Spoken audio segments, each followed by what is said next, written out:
Podcast. Podcast Paramen. semua, kami dari Paramen. Podcast sejarah. Matthew. Leo. dan Evan. Ya.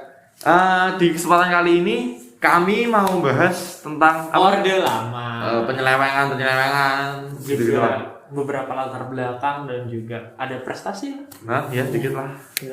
Di Orde Lama. Demokrasi terpimpin ini. Sebelumnya Orde Lama kok bisa? Tahu gak Mas Evan? Kok bisa jadi Orde Lama gitu? Latar belakang lah. Latar belakangnya Orde Lama atau demokrasi terpimpin ini ya. Jadi pertama itu karena kegagalan konstituante dalam mengganti UUD sementara 1950. Ceritanya gimana sih? Gagal. Iya, ada kegagalan. Jadi ada perbedaan ideologi dasar negara antar partai yang merucut pada ideologi Pancasila dan Islam. Jadi dua ideologi. ya, jadi ada dua ideologi yang berbeda nih. Karena mayoritas. Iya, benar. Terus karena ada perbedaan ideologi tadi, pas diadakan sidang itu sampai quorum 3 kali. Quorum. Apa tuh quorum? Quorum. Oh, jadi quorum itu adalah minimum anggota yang ikut sidang itu datang supaya suatu keputusan itu Bisa Bisa diambil. ya bisa disetujui gitu. Oh, jadi ini belum misalnya orangnya kurang ya nggak jadi. Ya kalau misalnya yang datang kurang ya gak jadi. Jadi Quorum. sampai 3 kali. Quorum sampai 3 Ketika ada kali. yang datang 3 kali. Iya, ada banyak yang gak datang sama 3 kali. Bolos. Ya. Terus lah karena quorum itu ketua sidang menetapkan tidak mengadakan pemungutan suara lagi dan diadakan masa reses. Istirahat. Istirahat gitu. Ya, jadi masa Kayak istirahat. masa jeda lah. Ya, masa reses itu masa Biar nggak sidang dulu. Ya, nggak ada sidang, masa tidak bersidang.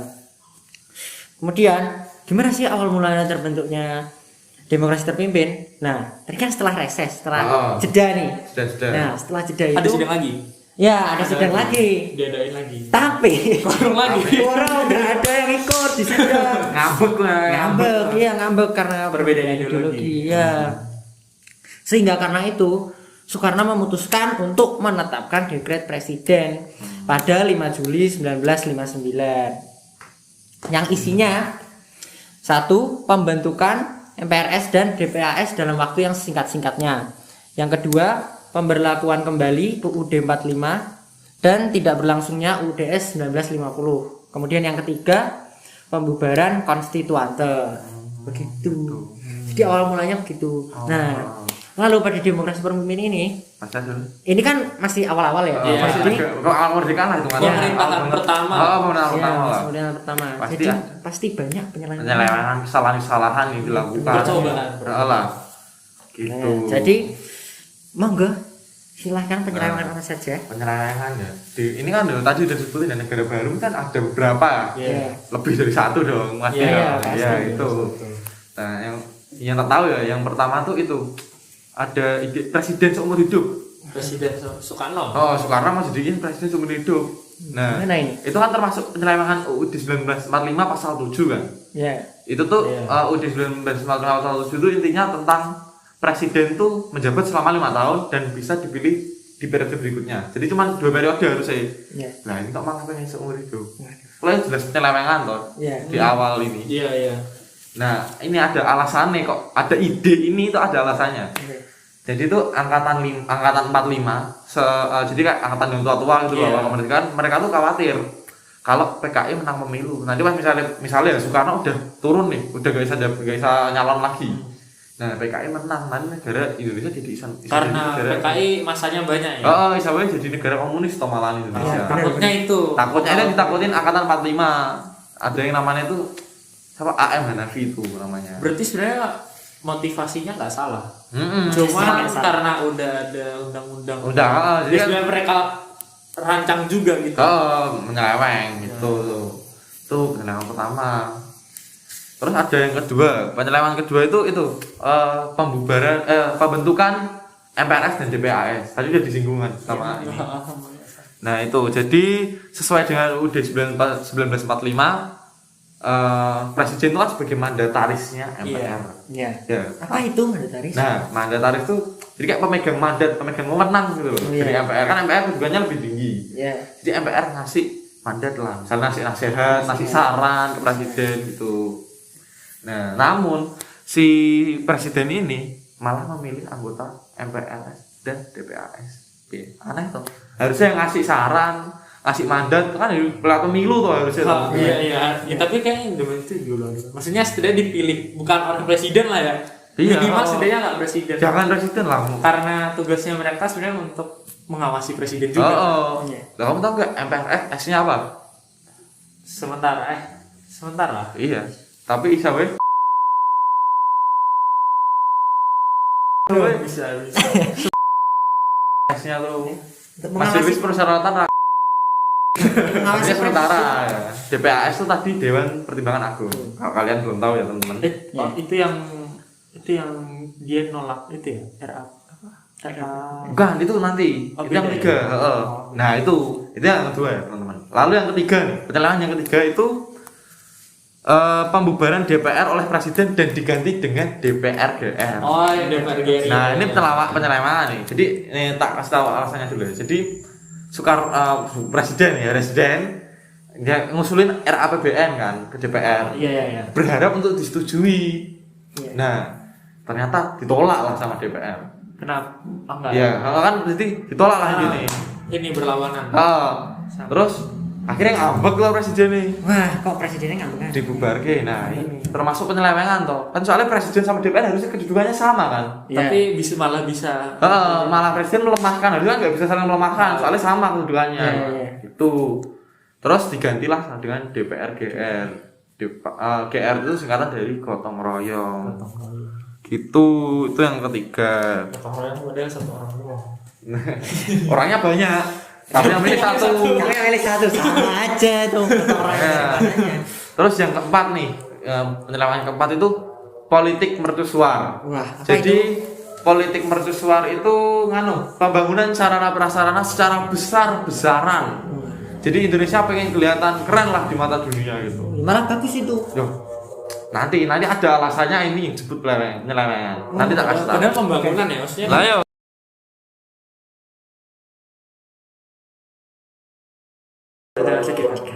Ya, terus itu kok bisa termasuk sorry sebelumnya politik mercusuar itu ada tujuannya atau pasti dibangun apa? Yeah. Itu karena Indonesia mau jadi tuan rumah Asian Games 1962. Iya. Asian Games ya. Itu yang se-Asia.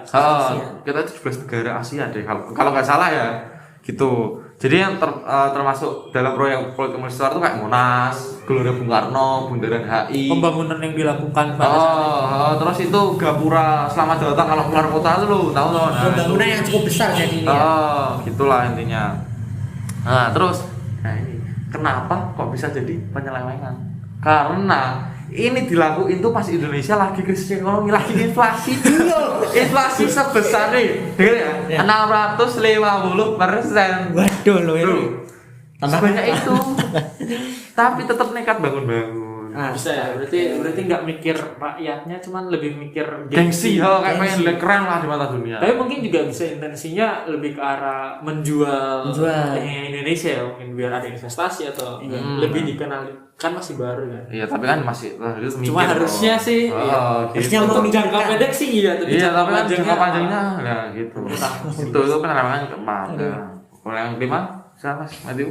Nah, lanjut masuk di penyelewengan kelima tuh ada konfrontasinya Indonesia sama Malaysia. Dan pada saat itu tuh Malaysia tuh namanya masih Federasi Malay.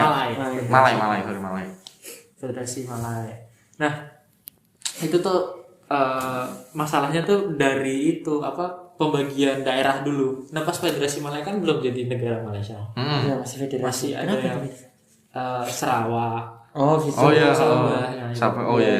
Mau dijadi satu. Nah, tapi padahal sebelumnya itu udah ada perjanjian, kayak ada deklarasi atau apa itu di Manila di Filipina antara Indonesia, Federasi itu Filipina sama Brunei. Nah, jadi itu kan menyimpang dari perjanjian itu. Nah, Indonesia nggak mau, Filipina juga nggak terima. Makanya di situ ada konfrontasi. Tapi pada akhirnya juga pada konfrontasi itu Filipina nggak ikut campur pada saat fisiknya. Karena itu nanti ada kegiatan kayak di Kora gitu yang di Kalimantan, itu pemberontakan orang-orang di Kalimantan terhadap Malaysia itu. Nah, cuman Filipina melakukan pemutusan hubungan politik antara Malaysia dan Filipina pada saat itu, Federasi Malaya.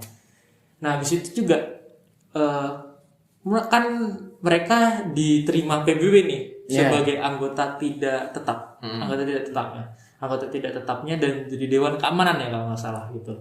Sementara Dewan Keamanan sementara. Nah, Dewan Keamanan sementara. Padahal mereka barusan anak baru langsung Dewan Keamanan. Nggak terima juga Indonesia. Padahal habis ada konflik kemarin itu yang pembagian wilayah itu empat daerah itu. Nah, akhirnya Indonesia mengundurkan diri dari ngambek lagi. Berarti ngambek lagi. Berarti ASEAN Games itu nggak jadi. ASEAN Games nggak jadi. Padahal udah bangun. Makanya kacau. Nah, akhirnya Indonesia mengundurkan diri, mereka mungkin merasa wah Indonesia udah besar, udah apa, mungkin bangun organisasi baru, negara-negara yang tidak tergabung dengan PBB dan yang mungkin ada konflik dengan PBB. Kebanyakan kayak beberapa negara komunis juga. Ya, negara yang sepemahaman 11-12 sama karena pemimpin kita waktu itu Soekarno. Nah, yaitu jadilah NEVO. New Emerging Force. Nah, terus karena nggak jadi ASEAN, politik mercusuar kan daripada Maneman tuh dibuat GANEVO, Game of Nevo. Daripada Mubazir. Nah, tapi ya cukup. Saya ya keren juga sih Indonesia bisa memimpin beberapa negara yang nanti. Bisa bangun gitulah. Ya maksudnya ya, organisasi. Pencetus gitu kan. Padahal ya pencetus yang salah. Ya salah. Harusnya nggak gitu sih. Nah, habis konflik itu Soekarno juga punya penyelewengan di masalah ideologi. Penyelewengan berikutnya ya? Iya, ideologi Nasakom. Nasionalis, agama dan komunis. Kenapa salah? Sebenarnya niatnya baik tuh. Tujuannya baik karena ideologi politik di Indonesia terlalu banyak. Masih berbeda-beda gitu lah. Dan juga kan masih baru kan. Maksudnya kayak mungkin belum matang atau gimana. Mau disatukan itu cuman kan sebenarnya kita udah punya Pancasila. Pancasila sebagai dasar. Nah, tapi Soekarno malah ngide buat baru sendiri. Lagi-lagi ide dirinya sendiri. Iya, itu sebenarnya mungkin kelemahannya, beliau merasa superior kan sebagai pemimpin pertama Indonesia. Nah, padahal beliau kan bisa aja menggemparkan atau menggencarkan lagi Pancasila supaya bisa bersatu dalam Pancasila, bukan malah buat yang baru. Bukan buat yang baru sebenarnya itu sih. Menurutku penyelewengannya di situ terhadap Pancasila. Nah, di situ karena beliau juga ada ideologi komunisnya, cukup dekat kan sama partai komunis. PKI. Kayak nyambung jadi gitu. Tambah mesra hubungannya. Ideologinya tuh nyambung. Nah, itu nyambung ke penyelewengan yang berikutnya itu di aksi sepihak. Aksi sepihak PKI itu. Nah, aksi sepihak PKI itu ada beberapa. Nah, itu tuh yang pertama itu ada di Sumatera Utara. Itu Bandar Betsi ya kalau nggak salah. Ya Betsi. Nah, itu yang di Sumatera Utara itu mereka melakukan penyerangan ladang lahan gitu. Ini PKI itu kan kebanyakan dari tani. Buruh dan tani. Nah, ada buruh dan tani. Nah, mereka juga ada backingan nih. Ada backingan. Organisasi lain. Ya, yang ternyata juga buruh dan tani gitu. BTI. Buruh dan Tani Indonesia. Nah, itu backingannya. Nah, waktu itu mereka melakukan penyerangan lahan di Sumatera Utara, terus ada korban juga. Itu penyerangan yang pertama. Terus ada yang jengkol, peristiwa jengkol itu di Kediri. Di Kediri. Nah, itu tuh ada aparat nih menemukan beberapa orang yang kayak penghuni liar lah. Menempati lahan yang harusnya bukan punya dia gitu. Iya, bukan punya dia. Jadi kayak kok tiba-tiba di situ harusnya nggak gitu. Harusnya nggak di situ. Nah, aparat mau mindah mereka, tapi mereka nggak terima. Secara baik-baik ini mindah. Secara baik-baik, maksudnya secara baik-baik. Mau dipindah ke lokasi yang lain atau mungkin kalau kasarnya mungkin diusir lah ya. Kan itu bukan haknya mereka. Nggak salah dong, nggak salah. Aparat menegakkan keadilan. Nah cuman mereka nggak terima, mereka melakukan pemberontakan terhadap aparat dan ya terjadilah adu fisik gitu. Ada konflik lah. Ya ada konflik, ada penembakan. Sayangnya ya memakan jiwa juga, memakan korban jiwa juga. Terus ada juga yang peristiwa yang ada di Kalimantan tuh di salah satu lahannya pemerintah. Nah di lahannya pemerintah itu menurutku ini cukup berani sih. Maksudnya itu lahannya pemerintah langsung diserang gitu ya. Langsung ke pemerintah. Iya, pemerintah itu mereka nyerang lahannya pemerintah itu terlalu berani. Sangat ya maksudnya ya gimana ya? Bukan hal yang bisa dianggap remeh lah. Iya, tapi bisa juga mungkin supaya menunjukkan kekuatan gitu loh. Bahwa ya kan bahwa Tani itu juga punya kekuatan gitu. Dan mungkin karena mereka merasa masanya dari golongan yang cukupan aja gitu lah mungkin ya. Jadi kayak pengen show off gitu. Iya, benar-benar. Menunjukkan kemampuan mereka gitu. Cuman ya caranya salah. Terus yang terakhir itu kasihan banget itu peristiwa yang ada di salah satu pesantren di Kediri. Kediri lagi. Kayak Kediri juga banyak PKI-nya ya. Saya enggak tahu. Tapi itu sebenarnya masih dugaan, cuman iya cukup masuk akal karena dari 3 peristiwa sebelumnya yang ada menjadi sektor. Ada yang Kediri juga, ada yang Kediri juga lah. Ya PKI itu jadi di pesantren itu sayangnya yang kena malah ini pelajar. Lagi belajar ngaji mungkin. Makanya kena serang itu ada serangnya juga ditembak apa dibaca apa gimana? Enggak, cuman kayak apa ya? Salah satu simpatiawannya ini yang diduga simpatisan PKI. Simpatisannya itu, nah itu malah menyerang pesantren. Gitu. Nah itu sebenarnya nggak tahu sih motifnya apa. Emang itu cuman yang cuma pengen kelihatan kuat, kekuatan. Nggak tahu. Yang lain kurang paham juga. Ya. Cukup banyak sih kalau PKI. Terus ya yang paling parah itu yang ini. Terakhir nih, penyelewengan yang terakhir otomatis bikin orde lama awal keruntuhan ini runtuh bisa jadi keruntuhan ya. Asal usul ya ini sebenarnya semuanya sangat umum lah ya. Ya, udah pasti banyak yang tahu lah. Gerakan 30 September G30S. Ya itu sangat tragis sih menurut. Iyalah sangat. Gimana nih? Dibunuhnya beberapa Dewan Jenderal karena masalah angkatan kelima ya. Yeah. Jadi karena tenaga kekuatan militer Indonesia kan waktu itu belum sekuat itu ya. Baru awal Iya, ya belum muda lah, masih negara muda. Iya, belum matang lah, maksudnya belum sekuat itu. Jadi berpikir bahwa mungkin ada pertimbangan para petani dan buruh dan senjata PKI dilatih militer kan. PKI ya, yang mengusulkan tuh PKI, mengusulkan angkatan kelima itu buruh senjata itu tadi. Nah ya itu mungkin karena itu terus Dewan Jenderal juga nggak ya takut lah ya. Misalnya ada pemberontakan dari para tani ini kan malah sama-sama senjata clash, malah perang internal. Iya malah bahaya. Takutnya karena para PKI ini mau bener masih semangat memperjuangkan komunis di Indonesia gitu. Takutnya itu kan. Mungkin di situ nggak disetujui oleh para Dewan Jenderal. Akhirnya Letkol siapa ya waktu itu namanya? Letkol Untung, pemimpinnya. Pemimpinnya PKI itu bukan salah. Dia PKI tapi dia pemimpin maksudnya pemimpin Cakrabirawa. Pemimpinnya Cakrabirawa itu dia PKI. Ini ya jemput Dewan Jenderal maksudnya mau membujuk gitu kan. Istilah lembutnya halus. Mereka tuh dengan setahu pokoknya mereka tuh bilangnya dipanggil Pak Karno gitu loh segera, padahal aslinya mereka mau minta tanda tangan itu menyetujui itu. Cuman sayangnya Dewan Jenderal nggak mau. Iya, bagusnya itu maksudnya dia nggak mau karena dia memikirkan loh, bukan karena dia ditawan terus mau, malah dia tetap nggak mau loh kayak. Ya karena dia memegang nasionalisnya, dia memegang tinggi gitu loh. Bener-bener pingin Indonesia baik-baik aja gitu. Nggak mau jadi negara komunis. Terus juga mereka akhirnya disiksa, dibunuh dan dibuang di lubang buaya. Kayak ada satu yang lolos ya waktu itu. Iya. Yang secara menurutku cukup cerdik itu dan juga kebetulan supirnya baik ya, maksudnya mementingkan berpikir panjang lah menurut Pak Nasution kalau nggak salah. Ya kalau nggak salah itu dia berhasil kabur. Iya. Nah terus supirnya yang jadi korban kan, ikut ditangkap. Dia ngaku kalau saya jenderalnya. Itu kan. Iya, berarti Cakrawirawa nggak tahu.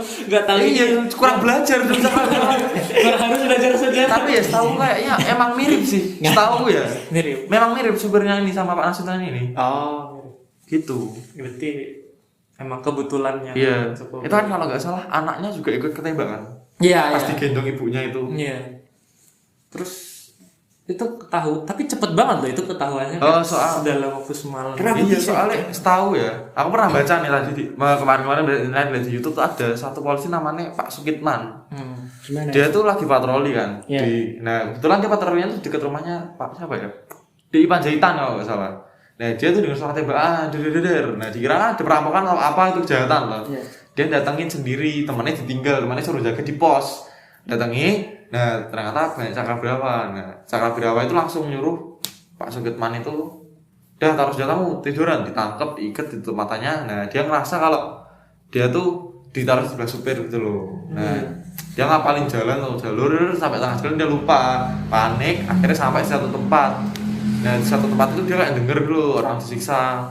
Terus dia ditarik juga. Terus ada juga dia dengar suara ini. Ya ini wes mati gitu pokoknya. Ngeri banget kan. Yeah. Jenderal ini kan salah satu itu loh, satu Dewan Jenderal. Iya. Itu terus dia tuh sempat itu juga habis itu dia ditarik, dibawa pergi sama supirnya kalau untung. Nah, dia kan pertama takut toh, terus dibilang supirnya itu nggak apa-apa, itu sama-sama aparat gitulah. Terus kalau nggak salah ya dia tuh sempat diturunin di mana gitu loh intinya. Di jalan sembarang gitu. Kalau nggak salah ya, ini kalau nggak salah loh, soalnya agak lupa ini infonya. Itu terus dia akhirnya bisa tahu itulah, makanya itu terbongkarnya itu. Biar langsung cepet ketahuan gitu ya. Begitu. Karena jatuhnya Dewan Jenderal juga kan jadi negara dalam kondisi tidak baik-baik. Iya loh. Iya, terus kan misalnya kan itu juga kan mesti mungkin yang keluarganya para jenderal langsung lapor mungkin langsung selidiki gitu. Ya karena tapi kata agak susah deh soalnya setahu ya Cakrawirawa itu sempat itu juga motong kabel telepon. Sempat disabotase. Motong komunikasi. Kayak udah direncanakan banget gitu loh. Udah matang ya. Iya gitu tuh. Emang marah banget tuh G30S makanya. Pemerintah. Jangan sampai lah ada kayak gitu lagi di Indonesia ini. Iya, nah, itu yang terakhir. Penyelewengan. Itu penyelewengan terakhir. Kejatuhan dari Orde Lama. Habis itu setelah penyelewengan itu mungkin ya karena mungkin Pak Karno merasa udah nggak mampu ya. Iya. Nggak mampu. Ya muncullah ke arah Supersemar itu ya.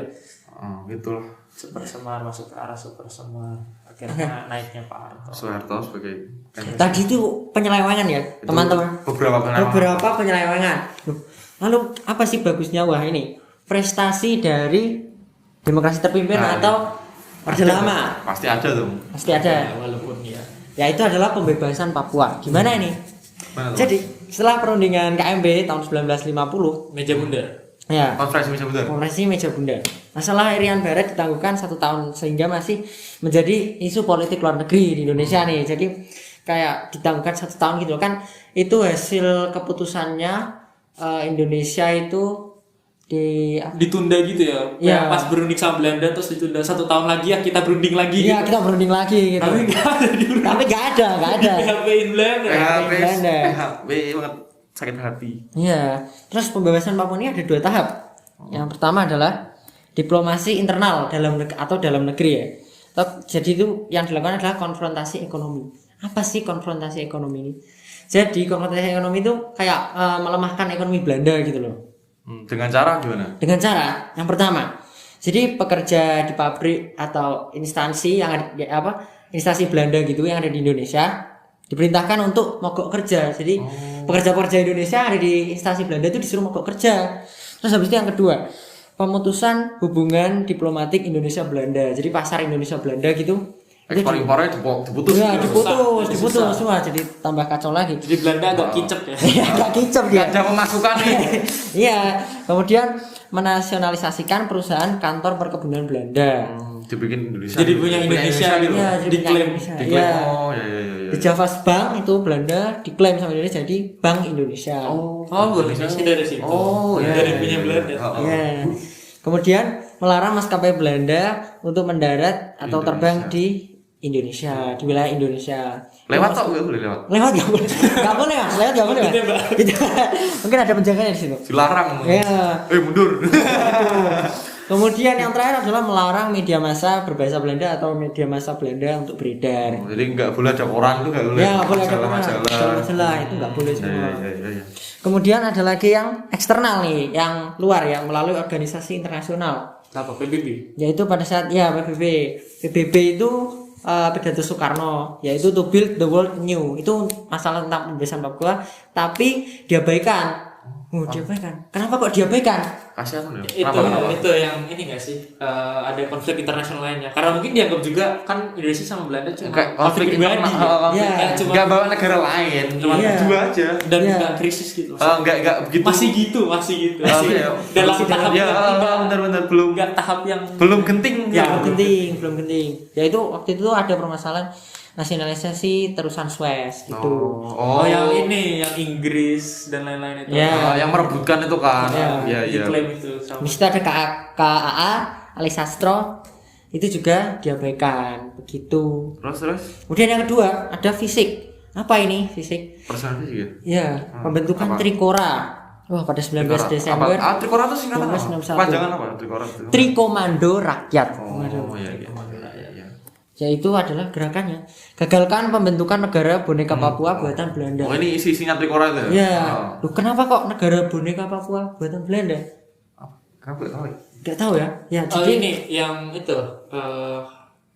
bisa bentuk spionase Belanda ke Indonesia. Karena belum masih itu masih RIS nggak sih? Ya masih RIS dan Papua itu kan belum ada di RI, belum masuk ke dalam Belanda masih bebas kan ya, maksudnya untuk melakukan apa saja terhadap Papua karena masih tidak bertuan gitu lah. Tidak bertuan. Mungkin lewat situ jadi boneka. Ya benar. Terus kemudian kibarkan sang merah putih di Irian Barat. Lalu siapkan mobilisasi umum. Mobilisasi umum ini adalah Komando Mandala. Komando Mandala ini gerakannya apa saja sih? Yang pertama infiltrasi, yaitu menyusupkan atau mengerahkan TNI. Kemudian yang kedua eksploitasi, serangan umum terhadap pos-pos Belanda yang ada di Papua gitu ya. Berarti mau perang dong di Belanda. Ya, berarti ya ini yang tahap kedua ini berarti mau perang nih. Udah berani nih, cukup berani. Kemudian tahap yang terakhir konsolidasi, tegakkan kekuasaan RI di Papua. Berarti ceritanya kayak Indonesia mau jajah Belanda di Papua gitu. Iya, benar. Wah, jadi mau perang nih. Pokoknya ingin Papua rebut Indonesia. Indonesia. Rebut paksa akhirnya fisik karena nggak dianggap diplomatiknya. Ya, lalu belum sampai ke fase 2 yang eksploitasi tadi. PBB turun tangan dengan mengutus Ellsworth Bunker. Loh, kenapa kok turun tangan? Mungkin gitu ya, karena kan dia tadi nggak mau turun tangan karena mikirnya nggak apa-apa nih, masih aman, masih konflik dalam negeri. Nah, ini kan gara-gara tahu Indonesia mau perang. Iya, mau perang. Itu kalau nggak salah kan masih perang dingin ya. Kalau nggak salah, saya ingat masih perang dingin. Nah, mungkin kalau misalkan Indonesia yang pada saat itu kan ada komunisnya itu di blok timur, terus Belanda yang masih ada di blok barat, mungkin bisa jadi suatu masalah baru. Iya, jadi masalah domino Indonesia dengan Belanda. Bisa jadi masalah domino itu nanti. Misalnya malah jambah gede. Jadi tambah besar. Makanya PBB kepikiran kan. Mengutus Ellsworth Bunker yang melahirkan Bunker Plan dan menghasilkan persetujuan New York. Isi Bunker Plan. Isi Bunker Plan itu apa sih? Papua harus diserahkan kepada Indonesia, tetapi nama Belanda harus dibersihkan dengan membentuk Komisi Jasa Baik atau UNTEA. Hasil penyerahannya yaitu pada 1 Mei 1963 batas akhir pengibaran bendera Belanda di Papua. Setelahnya harus didampingi bendera PBB. Kemudian yang kedua bendera PBB turun dan digantikan bendera Indonesia. Kemudian isi perjanjian New York yaitu PPRA, Act Free Choice. Apa itu? Penentuan pendapat rakyat. Gitu. Jadi setelah bendera PBB setelah digantikan bendera Indonesia tadi di Papua, Belanda ada diturunin dihilangin. Ya, terus Papua ini dikasih free act free choice ya, penentuan pendapatan. Jadi maksudnya Papua bebas mereka memilih gitu. Ya, memilih antara dia merdeka, mau jadi negara sendiri, mau gabung Indonesia, atau mau gabung Indonesia atau mau ikut Belanda ya. Ya. Terus akhirnya Papua dia memutuskan untuk ikut RI. Ya, jadi sukses. Berarti sukses. Jadi pada tanggal 19 November 1969 Indonesia secara de jure dan de facto memperoleh kembali Papua sebagai bagian dari NKRI. Begitu. Kesuksesan yang cukup besar. Iya, saya cukup besar ini. Soalnya Papua, sumber daya alamnya menurutku juga kan banyak. Sangat besar dong. Mungkin ada Freeport itu kan. Iya. Ya walaupun itu punya orang-orang negeri. Tapi kan intinya sumber dayanya Indonesia. Oke. Eksplorasi negara lain. Oke. Jadi itu ya bisa kita sampaikan. Ya kurang lebih mungkin pembahasan podcast kali ini terkait Orde Lama. Ya ini kayak ngobrol-ngobrol aja sih. Ya, Kita lebih mendalam di penyelewengan ya. Iya. Karena ya mungkin masalah itu yang bisa dipelajari iya. ke depan. Untuk kan masalah ada untuk kita belajar di untuk belajar. masa yang akan datang. Benar. Bukan untuk disesali. Bukan untuk disesali apalagi untuk kita kayak ngejek-ngejek enggak. Ini kan kita belajar bersama biar jangan sampai lah masalah. Iya, kita belajar dari pengalaman yang udah ada. Ya. Tuh ya. Kurang lebih. Jadi sekian ya yang bisa kita sampaikan. Jika ada tutur kata atau penjelasan yang kurang tepat atau ada yang salah, mohon maaf sebesar-besarnya. Sampai ketemu lagi di podcast Parah Men berikutnya. Ya. Terima kasih. Terima kasih. Dadah. Yo.